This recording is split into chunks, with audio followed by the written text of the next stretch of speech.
నిజంగా చాలా చాలా బాగుంది. హలో అండి, నేను మీ Nishita. Welcome back to my channel.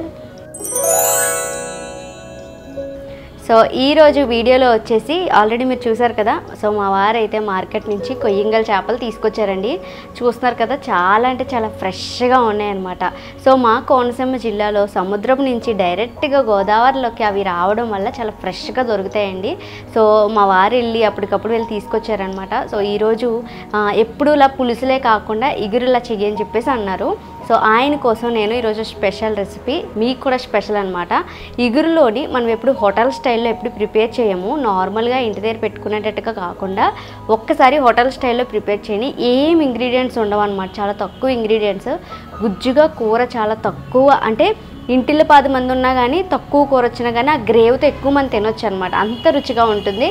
So మనం ఎప్పుడు చేసుకునే ఫ్రైలు పులుసుల కంటే కూడా ఈ కొయ్యంగల్ ఇగురిని ఎలా ప్రిపేర్ చేసుకోవాలో చూసేద్దామండి.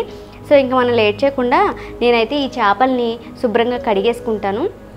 ఏ చేపలు తెచ్చుకున్నా కానీ ఉప్పు పసుపు వేసి నీట్గా కడుక్కోవడం మాత్రం మర్చిపోవద్దు. సో అలా వాష్ చేస్తేనే ఆ నీచు స్మెల్ అనేది రాదనమాట. సో నేనైతే వాష్ చేసేస్తాను. ఇంకా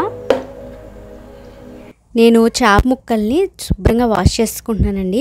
కొద్దిగా పసుపు అలాగే ఉప్పు వేసుకొని నీట్గా ఈ విధంగా వాష్ చేసేసుకోండి. చాలా నీట్గా అయిపోతే నీచు స్మెల్ కూడా రావన్నమాట. సో నేను చక్కగా చేప ముక్కలన్నింటినీ కూడా నీట్గా కడిగేసి పెట్టేసుకున్నాను అనమాట. నేను కొన్ని చేపలను అయితే ఫ్రిడ్జ్లో పెట్టేశానండి. అన్నీ కూడా ఎగిరి పెట్టేసుకుంటే బాగోదు కదా, మళ్ళీ నెక్స్ట్ టైం వండుకునేటప్పుడు పులుసో లేకపోతే ఫ్రై చేద్దామని చెప్పి మిగతా ఫ్రిడ్జ్లో పెట్టేశాను. సో ఇగురు కోసమే, ఇప్పటి కోసమే కాబట్టి కొన్ని చేపలు తీసుకున్నాను అనమాట. సో ఇక మనం లేట్ చేయకుండా వీడియో స్టార్ట్ చేసేద్దాం. ఫస్ట్ ఆఫ్ ఆల్ మనం స్టవ్ మీద ఒక పాన్ పెట్టుకోవాలన్నమాట.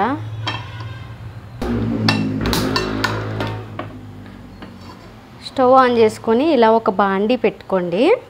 ఆ తర్వాత 1 టీ స్పూన్ వరకు జీలకర్ర అనమాట. తర్వాత 2 టేబుల్ స్పూన్ల వరకు మనం ఇక్కడ ధనియాలు తీసుకోవాలండి. ఒక 5 లేదా 6 వరకు లవంగాలు తీసుకోండి. తర్వాత వచ్చేసి చిన్న దాల్చిన చెక్క, 2 యాలకులు. ఓకేనా, ఇది గ్రేవీ కోసం అనమాట. సో వేసుకొని బాగా మనం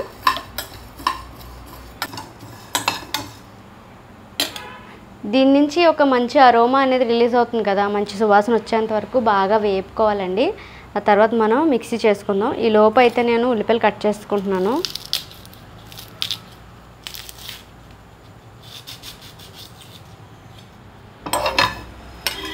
ఓకే, ఇక్కడైతే మనం వేయించిన స్పైసెస్ అన్నీ కూడా బాగా ఫ్రై అయిపోయింది. ఇప్పుడు మిక్సీ జార్లో వేసేసి మిక్సీ చేసుకుంటాను మెత్తని పౌడర్.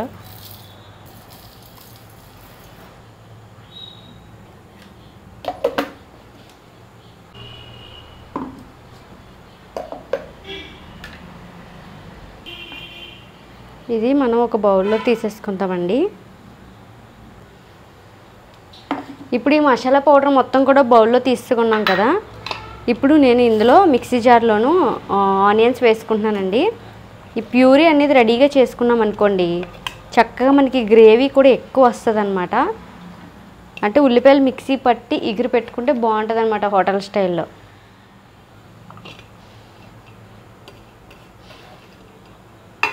ఇలా ఉల్లిపాయలు వేసేసాం కదండి. ఇప్పుడు ఇందులోనే మనం చిన్ని అల్లం ముక్కలు ఒక 2 కట్ చేసి వేసుకున్నాను అనమాట. తర్వాత ఇందులోనే నేను ఒక 8 లేదా 10 వరకు వెల్లుల్లి రేకలు తీసుకున్నాను. ఈ కూరలో వెల్లుల్లే అసలైన టేస్ట్ అనమాట. దీన్ని కూడా మనం మిక్సీ చేసేసుకుందామండి.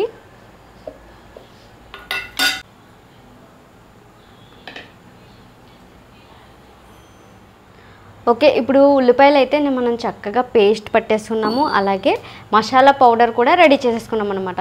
ఇంకా కూర వండడం మొదలు ఇంకా మనకి కావాల్సిన ఇంగ్రీడియంట్స్ అలాగే తయారు చేసుకోవడానికి ప్రాసెస్ అంతా ఇలా సిద్ధం చేసేసుకున్నాం కాబట్టి ఇప్పుడు మనం లేట్ చేయకుండా అయితే కుకింగ్ స్టార్ట్ చేసేద్దాం.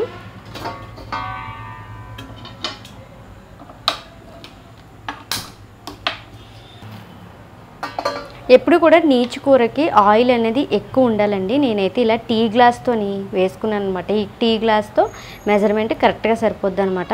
సో ఆయిల్ అనేది హీట్ అయిన తర్వాత మనం తయారు చేసి పెట్టుకున్న ఉల్లిపాయల మిశ్రమం మొత్తం కూడా వేసేసుకుందామండి.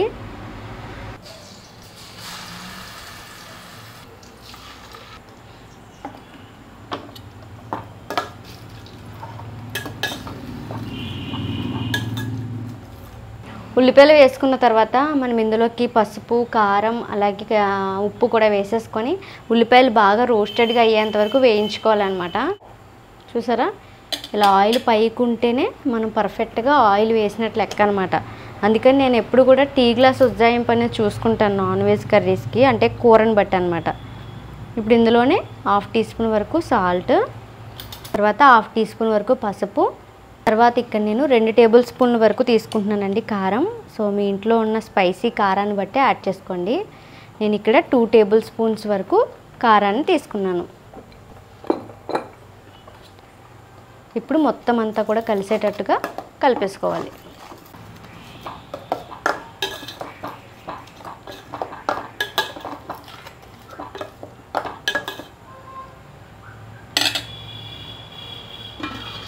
ఓకే, మూత పెట్టేసాం.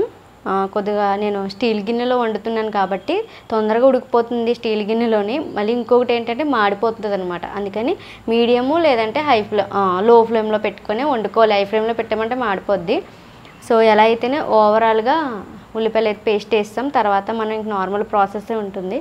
ఇక్కడి నుంచే మనకి అసలైనది ఉంటుంది అనమాట. అంటే వాటర్ అనేది వేయొచ్చు. ఇగురు పెట్టేటప్పుడు ఎప్పుడు కూడా వాటర్ వేయకూడదు అనమాట. సో వాటర్ వేయకుండా ఇగురు పెట్టుకుంటే చాలా బాగుంటుంది. వాటర్ వేయకుండా మరి గ్రేవీ ఎలా వస్తుందంటే సో నేను చూపిస్తాను. సో మరీ ఎక్కువ వాటర్ వేయొద్దు, తక్కువ వాటర్ వేయమని అర్థం అనమాట. వేయొద్దు అనగానే షాక్ అయ్యారు కదా మీరు. ఓకే, సో మనం ఉల్లిపాయలు వేగిన తర్వాత మళ్ళీ కలుసుకుందామే. బాయ్. అత్తలోకి అలాగే చూస్తూ ఉండండి.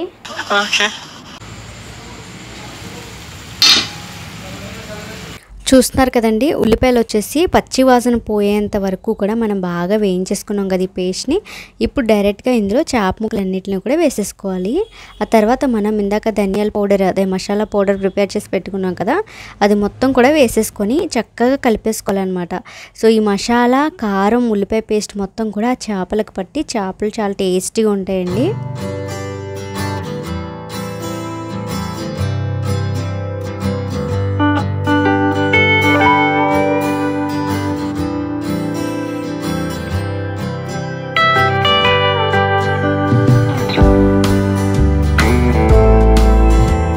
మనం వాటర్ వేసేసిన తర్వాత చక్కగా ముక్క అనేది కదపకుండా మనం నీళ్ళు వేసేసేసి మూత పెట్టడమేనమాట. చాలా తక్కువ అనేది వాటర్ వేసుకోవచ్చండి. ఎక్కువ వాటర్ యాక్చువల్గా పులుసుల్లో మనం ఎక్కువ వాటర్ అనేది వేసుకుంటాము. ఇలా ఇగురులకు సంబంధించి ఒక హాఫ్ కప్ కంటే కొంచెం ఎక్కువ వేయాలంతే. చేప ముక్కలు ఎలాగైనా సాఫ్ట్ ఉడికిపోతే, ఎందుకంటే ఆనియన్స్లో కూడా ఎక్కువ వాటర్ శాతం ఉంటుంది కాబట్టి మనం కొంచెం వాటర్ వేసినా ఇందులోంచి వాటర్ అనేది రిలీజ్ అవుతుంది. అందుకే చేప ముక్కలు విడిపోతూ ఉంటాయి అనమాట. మనం గరిటెతో తీయగానే ప్లేట్లో వేసిలో విరిగిపోతూ ఉంటాయి. అంత సాఫ్ట్గా ఉడకకుండా ఉండాలంటే వాటర్ తక్కువ వేసుకొని ఇలా సిమ్లో పెట్టేసుకుని ఉడికించుకోండి. సో ఇదనమాట ఇగురైతేనే. మన ఛానల్లో చాలామంది ఎవరో అడిగారనమాట, సొరచేప కూర గురించి అడిగారు కదా. నేను ఆల్రెడీ పోస్ట్ చేశానండి, 2 సార్లు పోస్ట్ చేశాను. ముందు ఇయర్ ఒకటి, మళ్ళీ ఇయర్ కూడా పోస్ట్ చేస్తాను అనమాట. చూడండి, డిస్క్రిప్షన్లో లింక్ ఇవ్వడానికి ట్రై చేస్తాను, ఒకసారి చెక్ చేయండి మన ఛానల్లో. సో కూర అనేది మొత్తానికి దగ్గర పడేంత వరకు మనం బాగా ఉడికించుకోవాలి. కుతకుతలాడుతూ ఉడుకుతుందనమాట. సో మనకి చేప ముక్క మెత్తబడిందా లేదా, ఉప్పు కారం అన్నీ పర్ఫెక్ట్గా సరిపోయే లేదో చూసుకోండి. మసాలా పౌడర్ అయితే నేను చెప్పిన క్వాంటిటీ ప్రకారం తీసుకోండి. అంటే 2 టేబుల్ స్పూన్ ధనియాలు ఇలా చెప్పాను కదా, సో ఆ క్వాంటిటీ ప్రకారం తీసుకొని మీరు ఇలా కర్రీ ప్రాసెస్ తయారు చేసుకోండి. అంటే ఎక్కువ ప్రాసెస్ అంటే ఒక 4 స్పూన్లు ఎక్స్ట్రా తీసుకొచ్చనమాట. మనం తీసుకునే మసాలా మీద ఆధారపడి ఉంటుంది కూర మొత్తం. బయట నుంచి తెచ్చేసుకున్న మసాలా వేసుకున్నాము, రుచి వచ్చింది అనుకుంటాం, బట్ కానీ మనకి ఎన్నో హెల్త్ ప్రాబ్లమ్స్ వస్తాయి. Main gas problems. అందులో వాడే కెమికల్ గురించి ఎవరు ఆలోచించాం. టేస్టింగ్ సాల్ట్ ఎక్కువ వాడతారనమాట మసాలాల్లో. అందుకే నీకు కూరగా టేస్ట్ వచ్చినట్టు అనిపిస్తుంది. అందుకే కదా బయట ఫుడ్ అంత మంచిది కాదంటారు. కాబట్టి ఇంట్లో తయారు చేసుకునే ఫుడ్నే మనం ఇంట్లో ఏముంది ఇంతే కదా, నేను మసాలా ప్రిపేర్ చేశాను, ఈ మసాలా పొడినే మనం అన్నిటికీ వాడచ్చు అనమాట. నేను ఇంకా తేలికపాటిగా ఆల్రెడీ ముందు చెప్పాను, అల్లం వెల్లుల్లితోనే మనం మసాలా పేస్ట్ రెడీ చేసేసుకున్నాం అనుకోండి, ఇంక మనం చేపల పులుసుకి ఏంటి, చికెన్కి ఏంటి, ఇంకా తలకాయ మాసానికి కూడా అనమాట అదే అల్లం వెల్లుల్లి పేస్ట్ వేసేవచ్చు. ఇంకా ఎలాంటి మసాలా పొడి రెడీ చేసుకొని మనం బాక్సులు నిండా స్టోర్ చేసుకోవాల్సిన పని ఉండదండి. అల్లం వెల్లుల్లితో పాటు ధనియాలు, జీలకర్ర ఇలాంటి మసాలా సామాగ్రి మొత్తం కూడా వేసుకొని మనం మిక్సీ చేసుకోవాలి. ఆ వీడియో పోస్ట్ చేశానండి, జస్ట్ మ్యూజిక్తో పోస్ట్ చేశాను. వాయిస్తో ఒకరోజు ఒక వీడియో చేస్తాను, కానీ మీరు అలా ప్రిపేర్ చేసుకోండి. ఒక థాట్ అనేది వచ్చింది అనుకుంటాను. సో ఇప్పుడు కూర అనేది ఒకసారి మనం మిక్స్ చేసుకుని చూద్దామండి.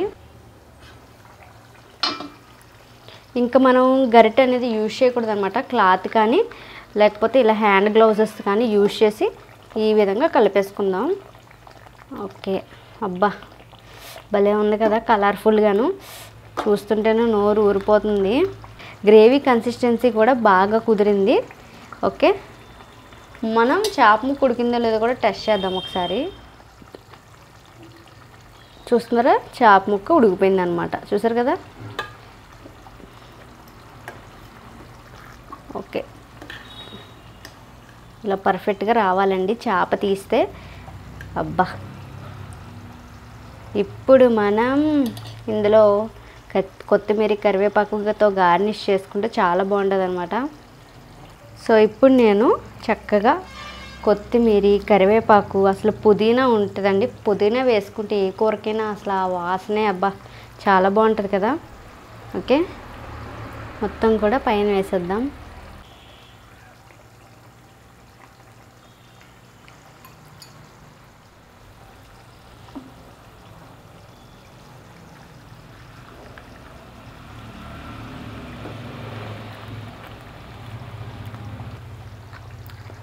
ఓకే, కూర అయితే తయారైపోయింది. మనకి ఎప్పుడు కూడా కూర తయారైందని తెలిసింది అంటే ఎలా తెలుస్తుందంటే ముక్క ఉడికిందా లేదా, అలాగే ఆయిల్ పైకి తేలింది అనుకోండి. ముక్క ఉడికేది ఫస్ట్ స్టెప్ చికెన్కైనా, అంటే ఏ నాన్ వెజ్కైనా. తర్వాత వచ్చేసి ఆయిల్ పైకి తేలింది అనుకోండి, ఇంకా కూర రెడీ అయిపోయినట్లే.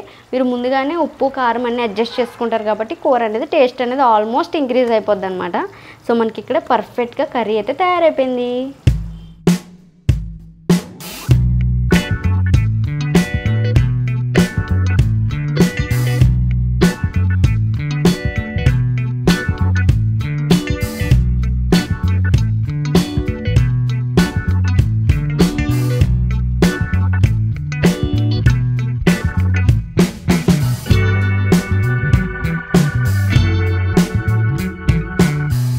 తర్వాత ఒక బాండీలో మనం ఒక 1 టీ స్పూన్ వరకు ఆయిల్ వేసుకోండి, 1/2 టీ స్పూన్ వరకు ఆవాలు వేసుకోండి.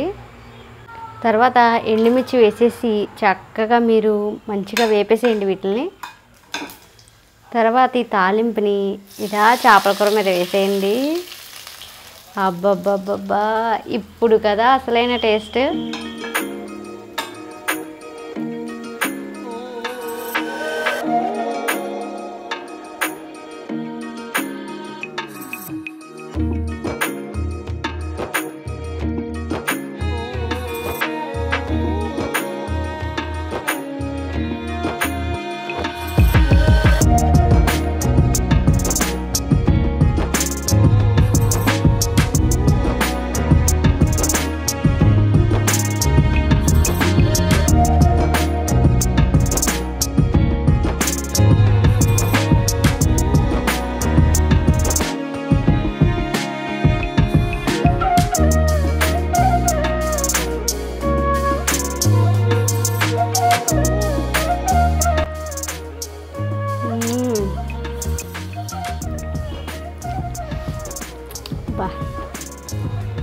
చాలా బాగుందండి. హోమ్ మేడ్ మసాలాకు మించింది ఇంకోటి ఏమన్నా ఉందా? తాలింపు పెట్టుకున్నాం కదా, ఆవాలు, అసలు ఆవాల ఫ్లేవర్ ఎంత బాగుందంటే చాలా బాగుంటుంది. ఇగురికి ఇంకా ఓన్లీ ఆవాలు ఎండుమిర్చిని నూనెలో వేయించుకొని కూరలో వేసేసేయండి. కొంచెం చల్లారిన తర్వాత అలా తిన్నారంటేనండి, నాకు తెలిసి ఫుడీస్ అందరికీ కూడా చేపల కూర అయితే ఎవరికైతే ఇష్టమో, అది కూడా ఈ కాంబినేషన్ అంటే ఇగురు కాంబినేషన్లో చాలా అంటే బాగుంది.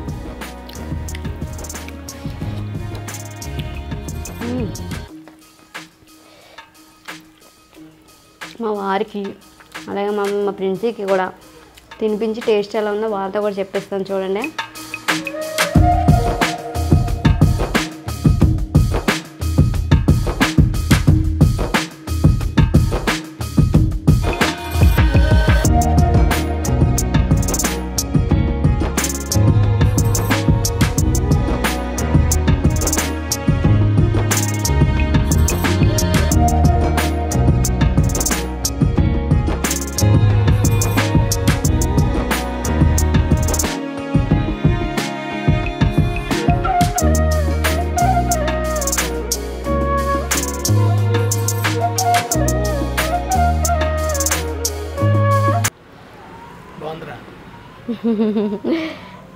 అన్నం పెట్టుకొచ్చేస్తాను మీకు కూడా.